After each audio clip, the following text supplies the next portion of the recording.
We're talking actors and directors who put on the shows. We're talking playwrights and designers who you'll want to know. From the very first rehearsal to the final curtain call. We might be off Broadway, but we're talking about it all. 'Cause we're two local gals With global pals, it's everything, everything, everything theater. with Benita And Ellen. Hello, everyone, and welcome to the Everything Theater Podcast, the podcast where we talk about Thing theater. Yes, we do. Hi there, everyone. I'm Benita Zahn. and I am Ellen Cribbs. Oh, and so you can hear my dog in the background. Stanley wants to get in on the act. Do you hear him? Yes. He's an actor also. You know, he's always ready for his close-up. But Oh, my cat's about to walk into frame. see, Oh. this is great. Yvonne Perry is with us as well, star of Stage and Screen, The Classroom. She's just fresh off of a fabulous performance at Capitol Repertory Theater in their Christmas show. Good to see you, Yvonne. Always good to see you, both of you ladies. And we had you on quite a while ago, one of our earlier episodes, talking mostly about soap opera acting, which you have a great amount of experience in. But then we're like, Yvonne knows so much other stuff. We need to get her back on and talk about all sorts of other things. And what triggered this was a conversation that Ellen and I were having, and I don't even remember which show it was that sparked it, Ellen, but about intimacy coordinators, which is what you do, so that when actors have to get really up close and personal, how to go about doing it so the space is safe. And I've told the story, I'll tell it again. I once, many years ago, and the actor is a blessed memory now, and at one of the early rehearsals, we were supposed to kiss, and he put his tongue in my mouth. Mm-hmm. And before I realized what I was doing, I hit him. I don't hit people. But I think it was a combination of like a push off and a smack. I was so horrified by the entire episode. Mm-hmm. And we've heard stories from so many actors too, who similar things happen to, and they freeze up and they feel like they can't say anything because of the dynamic of the company or the actor or the director or whatever. And that's a very dangerous situation to be put in. So I'm sure nothing we've just shared surprises you, Yvonne. You've heard it and much more. Well, as actors, often we're conditioned to say yes. So there's the first challenge when it comes to something that might make us feel insecure in the room, let me say, or easily taken advantage of. That we are told that the creative process involves saying yes. So it goes against a lot of our training to put on the brakes in any situation.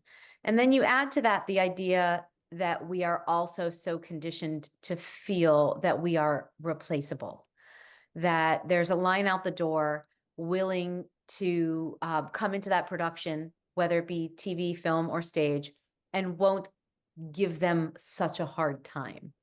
So when you combine those two really important power dynamics, this intention to always say yes, combined with you are replaceable if you are conceived as being a problem, you are basically setting yourself up for a situation where it's easy in a myriad of ways, not just in intimacy, to be taken advantage of. So I'm shocked, actually, that it's taken so long for our industry to organize and come to terms with this and acknowledge that this is a problem in the there's always going to be a power dynamic in any room that you go into. So I don't like to call the power dynamic in the room the problem. That to me is not the problem. There needs to be a hierarchy. Get a lot of artists together, especially, and sometimes you just need people to be quiet and follow a leader. So it's not that the power dynamic is a problem. It's that the power dynamic can be abused so easily because of the two things that I mentioned before. So that's why I feel like just talking about it is so important.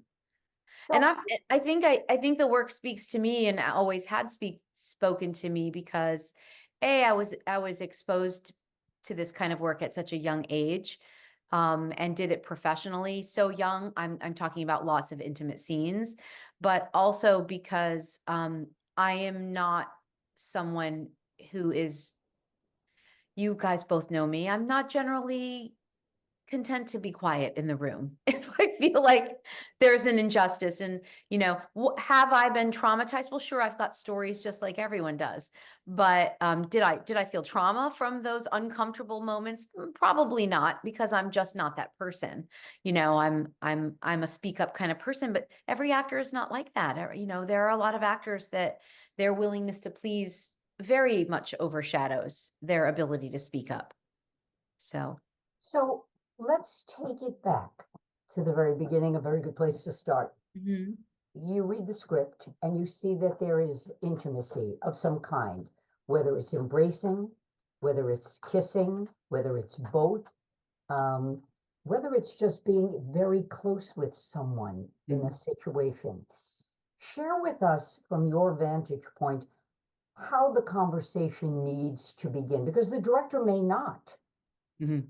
And Well, so it's important to know that I feel very fortunate that as a young actor, um, I had things that were uncomfortable happen to me in rehearsal rooms for theater, but the stakes were usually pretty low. I'm in a high school production and my co-star is coming to terms with his sexuality and isn't comfortable kissing me, and I have to kiss him, and the director doesn't help and he's awkward and I make fun of him. It's not always the guys who are the bad guys in these situations. I'm honestly can tell you that I have been on the other side of not dealing with these situations in a way that is positive and collaborative, because that was an experience of mine in high school. But what I mean to say is, as a professional actress, I started out mostly in television, and in the world of soap operas, that is a very big part right from the screen test. They want to see, can this actor do an on-camera kiss? It's so much a part of the milieu, it's so much a part of what that job is. You have to be able to play a love scene.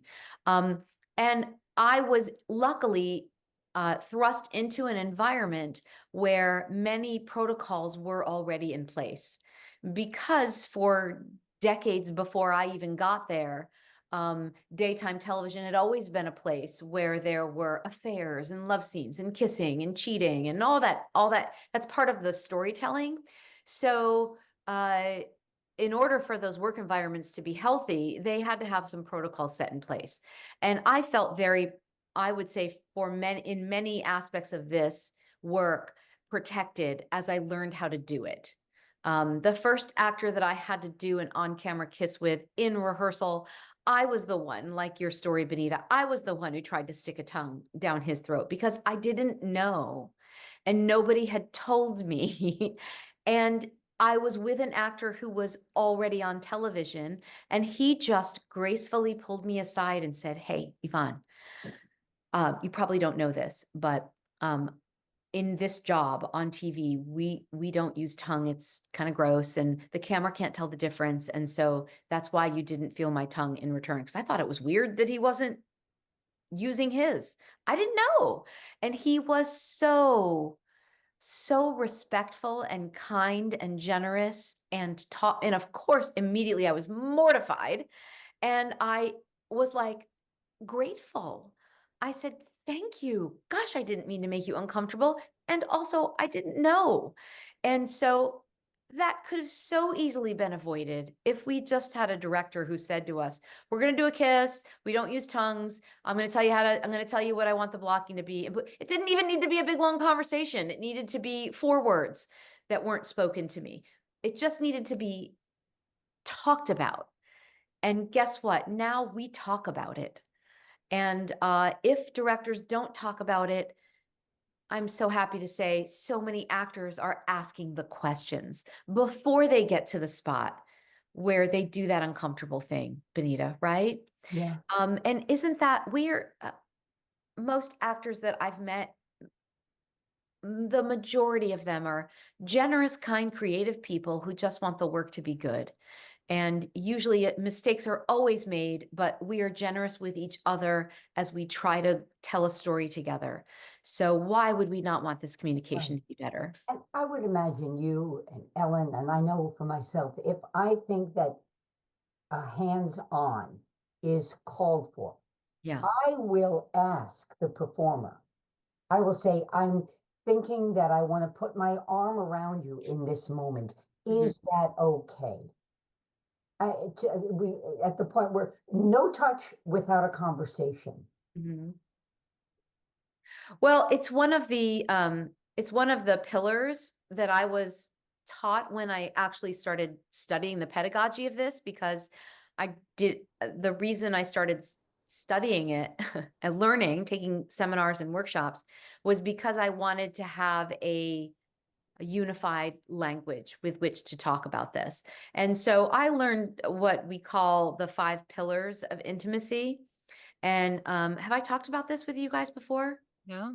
If you did, it was so long ago, we need to hear it again. Okay, so I'm writing them down so I can keep my thoughts together. So the 5 pillars are context. Okay. What's the context? Is this necessary? Is this intimate moment part of the storytelling that we need to effectively tell this story? Okay. Understanding where it lives in the storytelling of the moment, the scene, the story, the character arc, all of that. So understanding the context is super important. So we're not surprised about those things. Communication, which is what you were just talking about, Benita. Communication has to be a big part of any kind of intimacy choreography, and choreography is the third, of course, C there. But first you have to talk about it. What are we trying to accomplish here? What are the words that we're going to use to define the actions that we're going to take? What are the containers?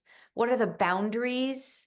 There are some words that can be used here that can help us establish protocols in the room. And that just needs to be communicated with each other first before we even get to the choreography.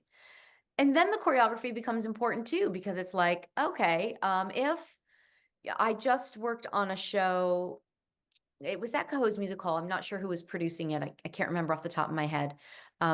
But there was this sort of fantasy memory sequence in the play where this character is remembering this sexual encounter she had with this man, and he is performing oral sex on her, and it makes her orgasm 10 times.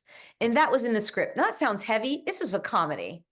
So it was like, okay, how do we show that and then also make it funny? But leave no doubt in the audience's mind that this is what's actually happening. But also, it's not going to actually happen. So how do we do that safely? So we have conversations. Okay, here's the story. Here's why we're telling it. Here's what the play says we have to do. This is our job now. Okay. Let's communicate about the words that we're going to use. Is there any part of your body you don't want to be touched? Is there anything that's particularly painful or off limits emotionally in any way? Let's talk about that.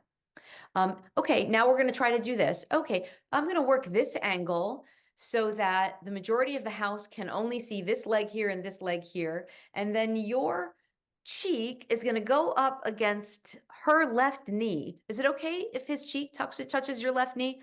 Absolutely, that's actually fine. Okay, if you touch her left knee and you move your head up and down in this motion, the angles are such that the audience will not know how far you are from her crotch, and it will actually look like you are performing oral sex on her. We have achieved the humor. We have achieved the storytelling. Nobody's getting touched in an intimate place. Everybody is safe and they know exactly what is touching what, when, where, and for how long. And then it becomes fun, which is what it should be. It should not be stressful or anxiety ridden. It should be clear and concise. And that only comes from the choreography.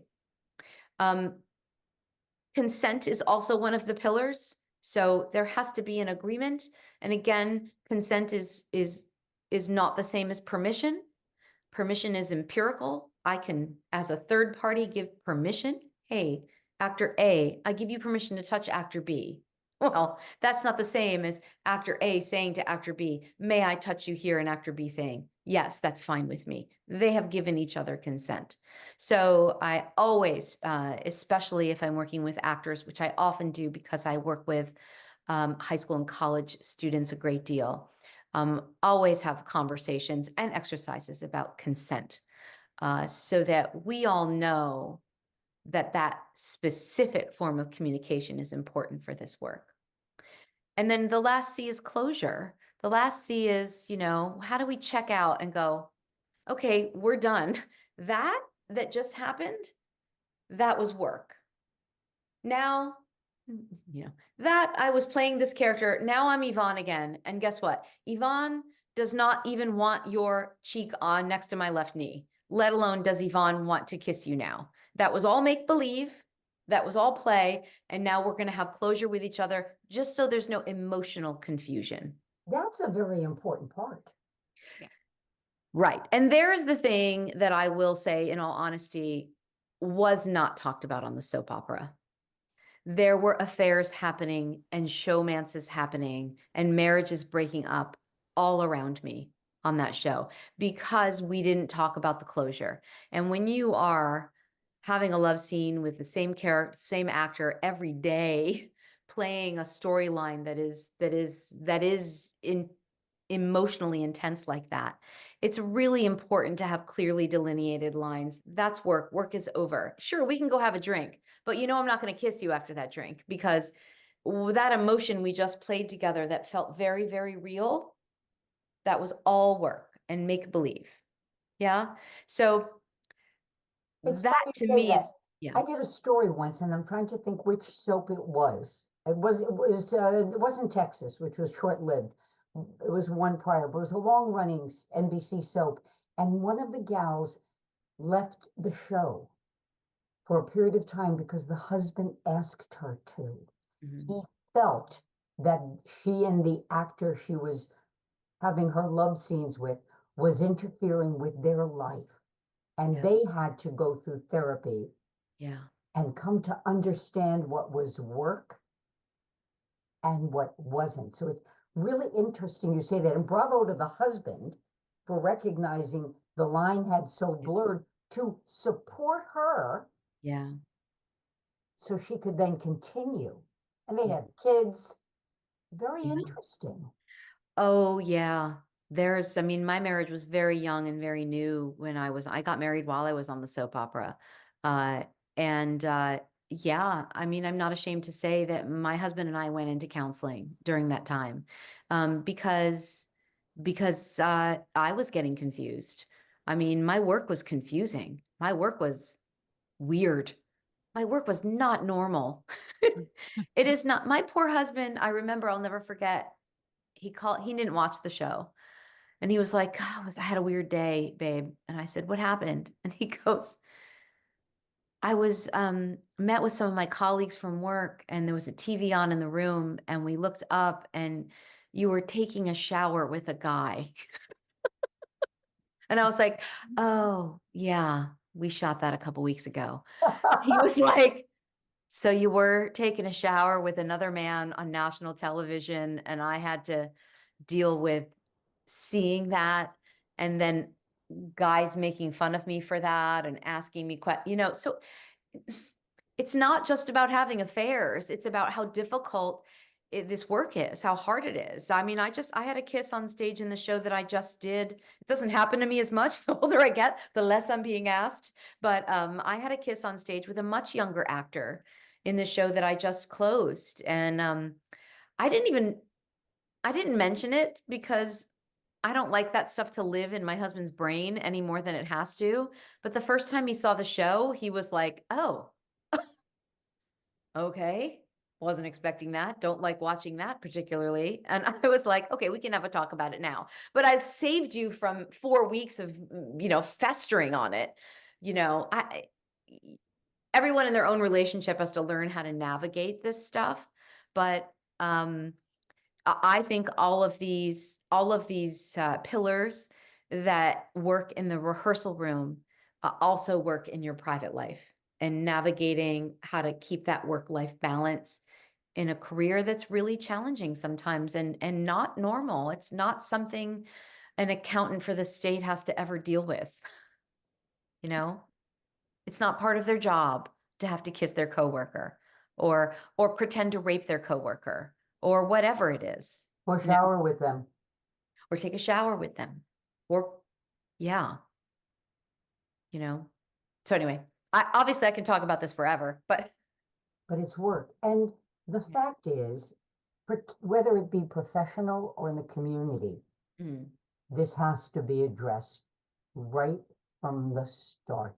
This can't be left for when we get to it. We'll be okay. right.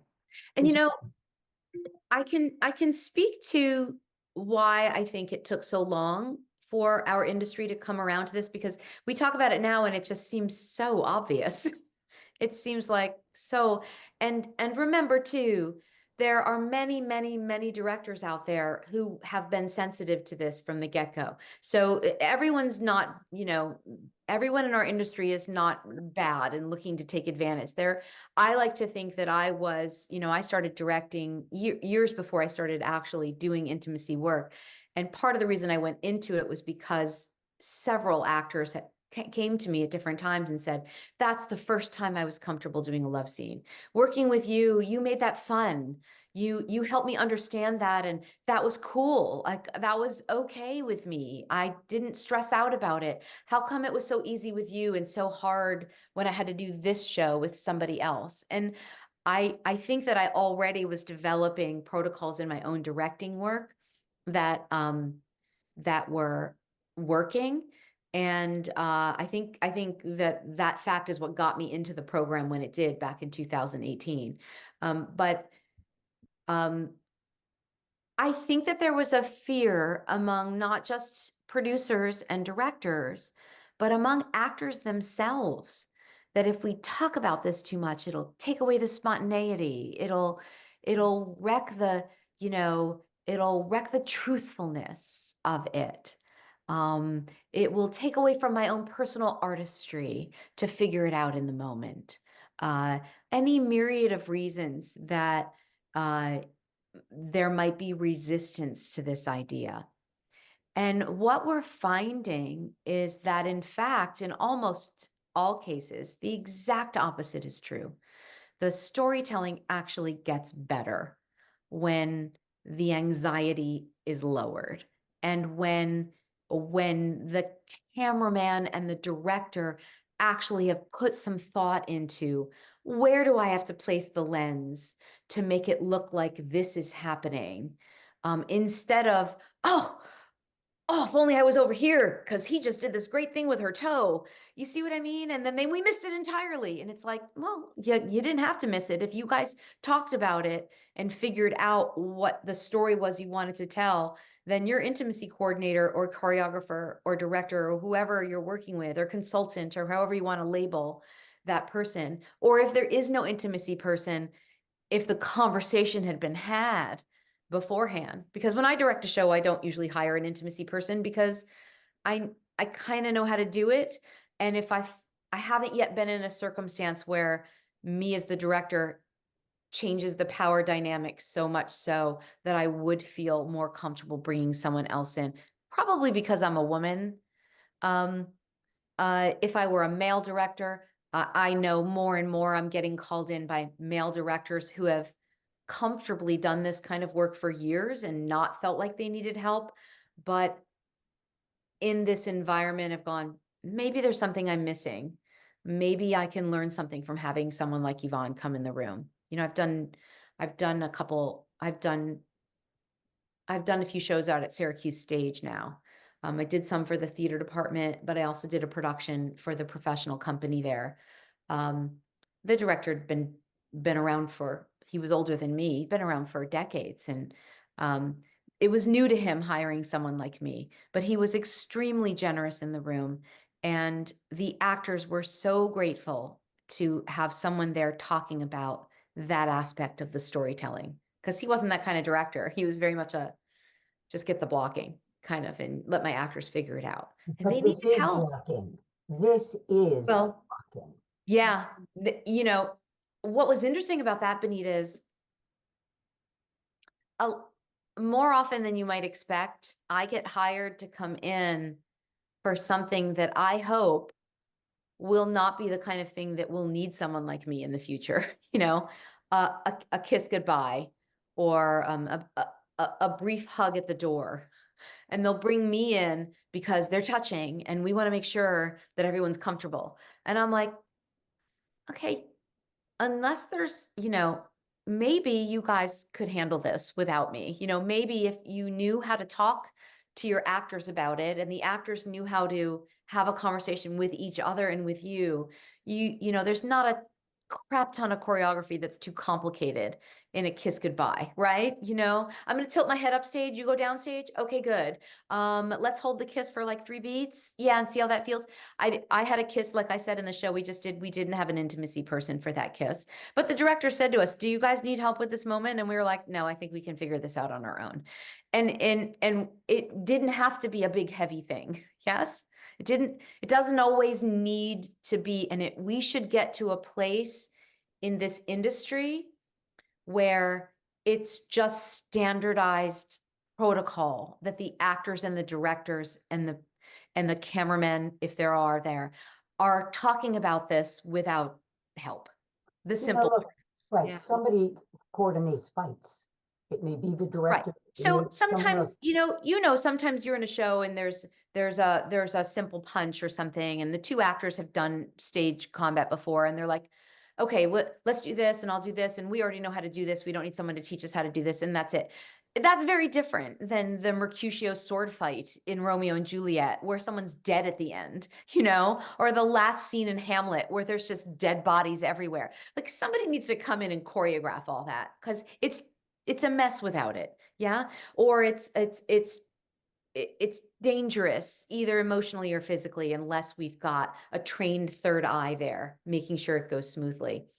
That is very different than I have to trail my hand down your arm to show a level of affection that we have as a married couple right before my exit. I mean, I've had to choreograph those moments where I go, yes, okay, I'm here. I'll help. I'll talk you through that. I can certainly craft this moment for you and we can talk about it. But the goal is to get to a place where directors know how to do this I, basic part of it. Does that make sense to you guys? Yeah, and I think what Yeah. you're the communication, and not just the intimacy coordinator, but with the actors, director, because as you said, everyone has different levels of comfort, and some people might need to be talked through that. And I know Those that, young those yeah, young actors needed help with an arm drag, whereas the actor I worked with in the show, you know, he'd done 1,000 stage kisses, I'd done 1,000,000 stage kisses. We knew we liked each other. We did a placeholder in rehearsal. We didn't actually touch lips until we were after tech. Why? It wasn't necessary. We didn't need to. So we go, we're going to kiss after tech. Okay, good. It was a conversation we had the first week of rehearsals. That's all it needed to be said. Yeah. We were friendly enough by the time tech was over to further the conversation. Do we want to do the kiss today? Yeah. Turn to the director. We're going to do the kiss today. Okay, great. You let us know if you want it to be longer or shorter. Right? yeah, and that's what, Yvonne also teaches at UAlbany. We do acting one, and that's very young actors. And one of my closing thoughts to them when the semester wraps up is, I'm like, we do scenes that don't have any fights in them. We do scenes that don't have any kind of intimacy in them at all, on purpose, because these are young people who, most of them, never been on stage before. And I And always tell them that, like, you speak many of up them if have you, never, some of them have never been kissed before in yeah. their whole life. So yes, I directed a show at UAlbany called, this is before you were teaching there, Ellen, it was called My First Time. It was quite literally an entire show about losing your virginity. It was a series of monologues and scenes and memory plays of people recalling how they lost their virginity. 4 actors playing all the parts, all the different characters. One of the actors had never had sex. So they were in a show about losing their virginity, playing all these characters, talking about something that they had never really experienced. And we talked about it. And you're an actor. You don't need to actually know this. We can pretend, can't we? You know, but yeah, when you're working, like Ellen is saying, when you're working with these age ranges that are knowingly, you know that there's going to be very different areas of personal experience, not just with acting, but with the thing they're trying to portray. It needs a different approach. What a fabulous conversation. We could go on, but the keeper of the clock, we've got 60 seconds, so we get to break. Thank you immensely. This has been wonderful, Yvonne. So we're keeping the invite open. Thank you. I keep interrupting. I feel terrible. No, you're fabulous. Fabulous. Jazz hands fabulous. Thank you. Thanks so much. You guys are great. And I so respect both of you and what you do and how you are creative people constantly trying to grow in your own personal creative lives. And I think it's fabulous. Thank you, Yvonne. For our listeners, thanks so much for listening. I'm Ellen Cribbs. And I'm Benita Zahn. Take care. See you next time.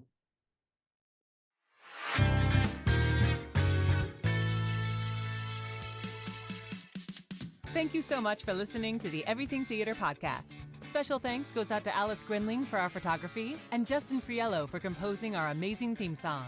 Please remember to subscribe to our podcast and follow us on Facebook, Twitter, and Instagram. If you want to share your thoughts or what's going on in your theater community, you can reach out to us on social media or through our email at everythingtheaterpodcast@gmail.com. Till next time, it's everything, everything, everything.